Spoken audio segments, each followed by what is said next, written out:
அண்மைச் செய்தியை பார்த்துக் கொண்டிருக்கிறோம். மத்திய அரசின் பேனர் அகற்றப்பட்ட விவகாரம் தொடர்பாக திருப்பூர் மாவட்ட ஆட்சியர் அலுவலகத்தை முற்றுகையிட்டு பாஜகவினர் தற்போது போராட்டத்தில் ஈடுபட்டு வருகிறார்கள். அது தொடர்பான காட்சிகளை பார்த்துக் கொண்டிருக்கிறோம். என்ன நடந்தது என்ற கள விவரங்களை வழங்குவதற்காக செய்தியாளர் பூபதி இணைப்பில் இருக்கிறார். பூபதி, வணக்கம். என்ன நடந்தது? முழு விவரங்களை பதிவு செய்யலாம்.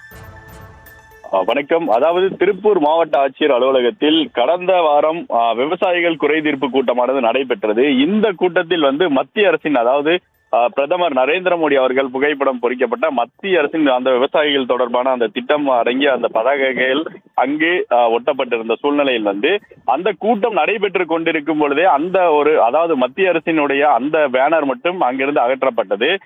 இது தொடர்பாக காட்சிகள் சமூக வலைதளங்களில் வைரலாக பரவி வந்த சூழ்நிலையில் பாரதிய ஜனதா கட்சியின் சார்பாக மாவட்ட தலைவர் சீனிவாசன் அவர்கள் தலைமையில், அதாவது நிர்வாகிகள் அனைவரும் தற்போது மாவட்ட ஆட்சியரை சந்தித்து அந்த மனு கொடுக்க முற்பட்டனர்.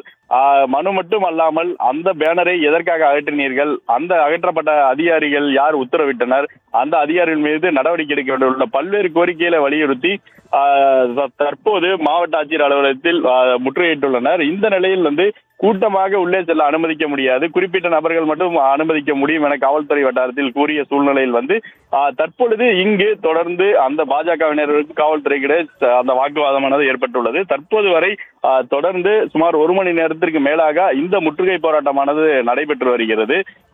இந்த சூழ்நிலையில் பாரதிய ஜனதா கட்சியினர், அதாவது அந்த எடுக்கப்பட்ட பேனரை எந்த அதிகாரி அவரை அகற்ற சொன்னார் அந்த அதிகாரியை உடனடியாக அவர் மீது நடவடிக்கை எடுக்க வேண்டும். அவர் பாரத பிரதமர் அவர்கள் தமிழகத்திற்கும் தான் பிரதமர் உள்ளிட்ட பல்வேறு இதை வலியுறுத்தி தற்பொழுது மாவட்ட ஆட்சியர் அலுவலகத்தில் அந்த போராட்டத்தை நடத்தி வருகின்றனர். அது மட்டும் இல்லாமல் பாதுகாப்பு பணிக்காக சுமார் 50க்கும் மேற்பட்ட காவலர்கள் தற்பொழுது இங்கு குவிக்கப்பட்டுள்ளனர்.